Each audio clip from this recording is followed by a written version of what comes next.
ফেসবুকে নাম উল্লেখ না করে ক্রিকেটার সাকিব আল হাসানকে ইঙ্গিত করে পোস্ট দিয়েছেন যুব ও ক্রীড়া উপদেষ্টা আসিফ মাহমুদ সজীব ভুঁইয়া। এদিকে সাকিব আল হাসানও নাম উল্লেখ না করে পাল্টা আরেকটি স্ট্যাটাস দিয়েছেন। তাদের এমন পোস্টে তোলপাড় নেট দুনিয়া। ক্রীড়া উপদেষ্টা আসিফ মাহমুদ রোববার রাত 10টার দিকে ফেসবুকে একটি স্ট্যাটাস দিয়েছেন। লিখেছেন, একজনকে পুনর্বাসন না করায় সহস্র গালি দিয়েছেন আপনারা আমাকে, but I was right, end of the discussion.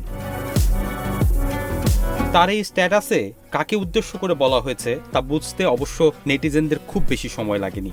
Asif মাহমুদের ইঙ্গিতটা যে সাকিব আল হাসানের দিকেই ছিল তা বোঝা যায়, কারণ রোববার রাত 9টার দিকে সাকিব আল হাসান ফেসবুকে একটি ছবি পোস্ট করেন, যেখানে তিনি গণ অভ্যুত্থানের পর পলাতক সাবেক প্রধানমন্ত্রী শেখ হাসিনাকে জন্মদিনের শুভেচ্ছা জানিয়েছেন। নিজের সঙ্গে শেখ হাসিনার একটি ছবি পোস্ট করে সাকিব লিখেছেন, শুভ জন্মদিন আপা। এতেই শেষ না, আসিফ মাহমুদের দেওয়া স্ট্যাটাসকে উদ্দেশ্য করে ঘণ্টা দুয়েক পর আরেকটি স্ট্যাটাস দেন সাকিব আল হাসান। বাংলাদেশ সময় রাত 11টা 20 দিকে সাকিব নিজের ফেসবুকে লেখেন, যাক শেষমেশ কেউ স্বীকার করে নিলেন যে তার জন্য আমার আর বাংলাদেশের জার্সি গায়ে দেওয়া হলো না, বাংলাদেশের জন্য খেলতে পারলাম না, ফিরবো হয়তো কোনোদিন আপন মাতৃভূমিতে, ভালোবাসি বাংলাদেশ। নাম উল্লেখ না করে সাকিব আসিফের এসব পোস্টের রেশ কাটতে না কাটতেই একই ইস্যুতে পোস্ট করেন ডাকসুর নবনির্বাচিত ভিপি সাদিক কায়েম। রোববার রাতে দেওয়া পোস্টে সাদিক লিখেছেন, ফ্যাসিস্ট হাসিনা ও তার দোসরদের একমাত্র পরিচয় খুনি ও গণহত্যাকারী। জুলাইয়ের ঘাতকদের আর কোনো পরিচয় হতে পারে না। ক্রিকেটার সাকিব এবং রাজনীতিবিদ সাকিব আলাদা, এই বয়ান প্রতিষ্ঠার চেষ্টা যারা করেছিলেন তাদের উদ্দেশ্য জাতির কাছে স্পষ্ট। একইভাবে বিভিন্ন পেশার গণহত্যাকারীদেরকে তথাকথিত বুদ্ধিজীবী, সাংবাদিক, পেশাজীবী, রাজনীতিবিদ, কূটনৈতিক নানা পরিচয় দিয়ে নর্মালাইজ এবং পুনর্বাসনের চেষ্টা করা হয়েছে।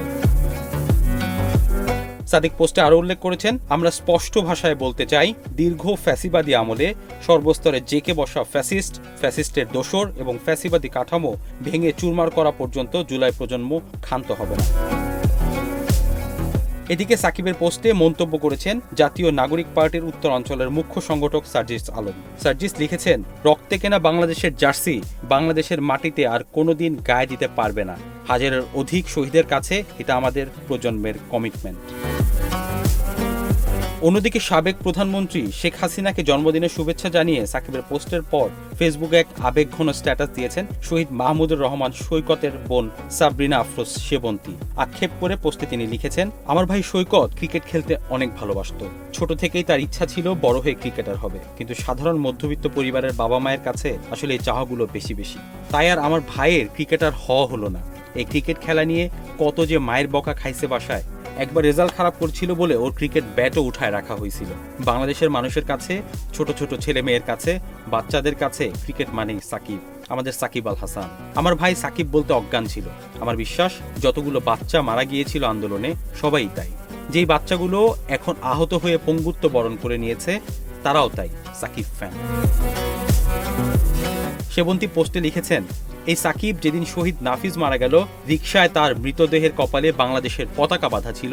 আমরা সবাই তার পোস্টের আশায় ছিলাম যে এবার হয়তো সাকিবের পক্ষ থেকে একটি প্রতিবাদমূলক পোস্ট পাবই, কিন্তু না, সে আমোদ ফুর্তিতে পোস্ট করলো, a well spend day in Toronto.